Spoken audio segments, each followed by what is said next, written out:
Hello అండి, welcome to the video. ఈరోజు మనం కొబ్బరి పచ్చడి తయారు చేస్తున్నాము. దానికి సంబంధించిన ఇంగ్రీడియంట్స్ అన్నీ ఇక్కడ ఉన్నాయి. కొబ్బరి,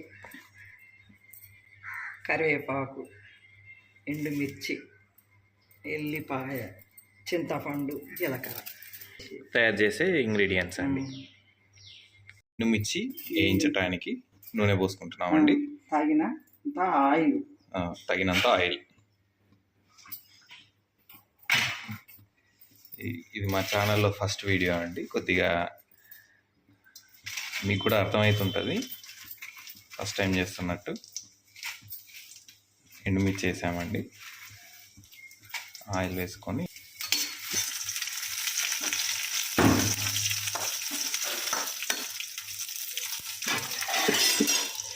లైట్గా వేయించుకోవాలి. ఇవి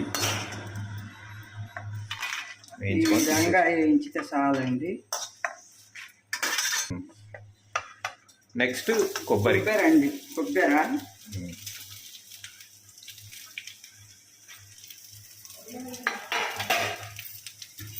అదే నూనెలో మళ్ళీ కొబ్బరి వేసింది. కొద్దిగా పచ్చిగా ఉంటుంది కాబట్టి కొద్దిగా లైట్గా వేగాలండి. కూడా ఈ చింతపండులో కొంచెం వాటర్ పోయాలండి.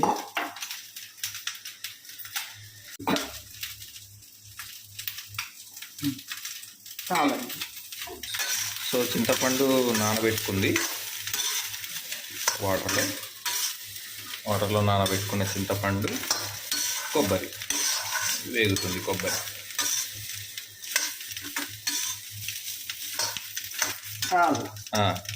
వేగినాయండి. వేగినాయి తీసుకున్నాము.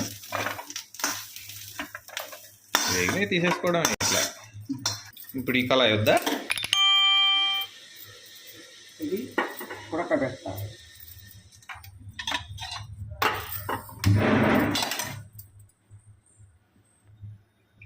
సో మరుగుతుంది. చింతపండు వాటర్ వేసి నానబెట్టిన చింతపండు మరిగిందండి. పచ్చట్లో కొబ్బరి మెరిగేటప్పుడు వేడి నీళ్ళు పోసేయాలి. అంటే ఈ నీళ్ళే వాడాలా? ఈ నీళ్ళే వాడాలి. ఓకే. నానబెట్టుకోవచ్చు, కానీ నానబెట్టుకోవడం కన్నా వేడి నీళ్ళే పోసుకుంటే పచ్చడి బాగుంటుంది కాబట్టి వేడి నీళ్ళు పోసుకోవచ్చు అని. సో ఇట్లా ఇప్పుడు గ్రైండర్లో వేసుకుంటాం.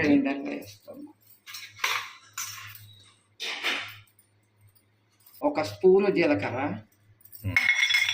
ఇందాక వేయించుకున్న కొబ్బరి, ఒక స్పూన్ జీలకర్ర. అది వేయించుకోనక్కర్లేదు జీలకర్ర. ఇంకా ఒక ఎల్లిపాయ గడ్డ గర్భాలు తీసుకొని పెట్టుకున్నా.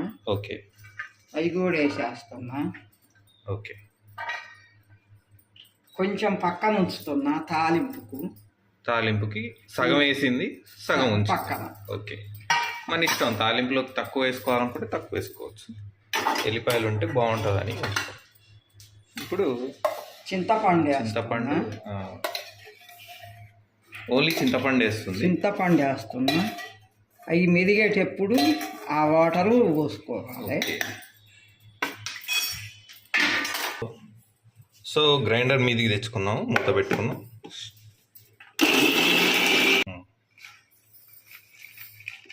మిరపకాయ వేస్తున్నా, ఎండుమిర్చి, 2 చిప్పల కొబ్బరి పట్టిందండి మాకు. ఎండుమిర్చి వేసేసింది, వేయించి.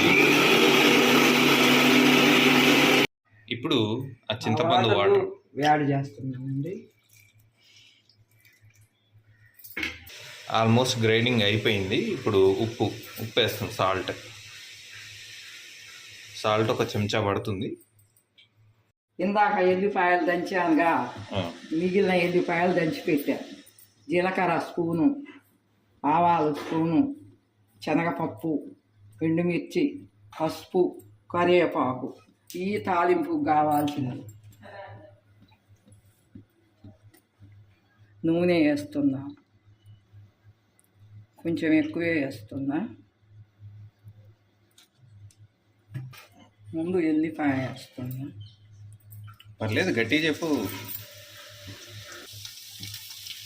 ముందుగా ఎల్లిపాయ వేసాము, తర్వాత కరివేపాకు,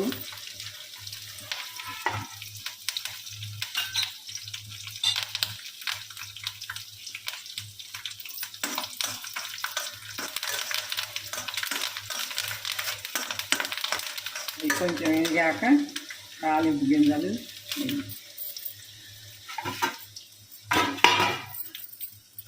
ఇందులో పసుపు, పసుపు, 1 చెంచా పసుపు,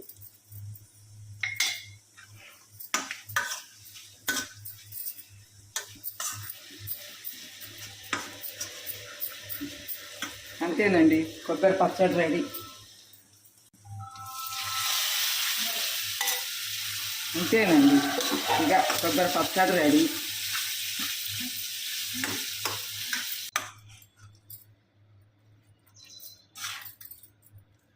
మీరు కూడా ఇట్లనే చేయండి, మంచిగా ఉంటుంది, రుచి ఉంటుంది, రేపు కూడా ఉంటుంది, ఒక 2 రోజుల వరకు ఉంటుందండి ఫ్రిడ్జ్లో పెట్టుకుంటే, ఖరాబ్ కాదు దబానా. కొబ్బరి పచ్చడి ప్లేట్లో వేసుకున్నాం. ఇప్పుడు అన్నం వేసుకుంటున్నాం. సో మీరు చూశారు కదా ప్రాసెస్ అంతా. ఈజీగా చేసుకోవచ్చు, బ్యాచిలర్లు కూడా చేసుకోవచ్చు. చాలా బాగుంది, చాలా రుచిగా ఉంది. మీరు కూడా చేసుకొని తిని చూడండి. తిని కామెంట్ సెక్షన్లో కామెంట్ చేయండి. చాలా బాగుందండి, మంచిగా ఉంది.